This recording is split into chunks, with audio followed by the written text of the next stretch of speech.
పుష్ప అంటే బ్రాండ్. ఇది సార్ నా బ్రాండ్ అనే డైలాగ్ పుష్ప 2 మూవీలో ఉంటుంది. అయితే ఇప్పుడు పుష్ప అంటే బ్రాండ్ కాదు, బ్యాడ్ లక్ అన్నట్టుగా ఉంది.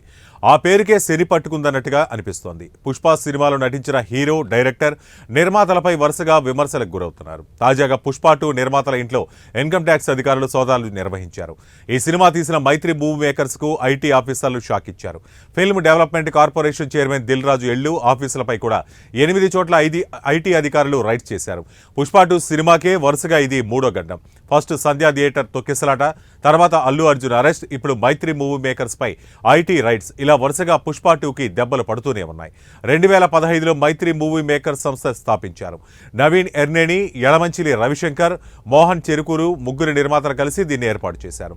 పుష్ప 2 క్రియేటివ్ డైరెక్టర్ సుకుమార్ దర్శకత్వంలో తెరకెక్కించిన మైత్రి మూవీ మేకర్స్ ఈ సినిమా కోసం దాదాపు 500 కోట్ల బడ్జెట్ వెచ్చించినట్లు ఇండస్ట్రీ టాక్.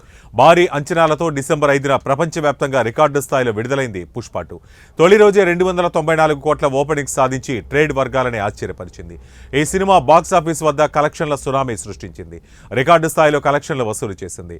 RRR, కల్కి, బాహుబలి 2 వంటి భారీ బ్లాక్ బస్టర్స్ హిట్ సినిమాల రికార్డులను సైతం అల్లు అర్జున్ పుష్ప 2 బ్రేక్ చేసింది. అలాగే ఇటీవల సంక్రాంతి కానుక పుష్ప 2లో 20 నిమిషాల ఫుటేజీతో రీలోడెడ్ వర్షన్ పేరిట రిలీజ్ చేసింది మైత్రి మూవీ మేకర్స్.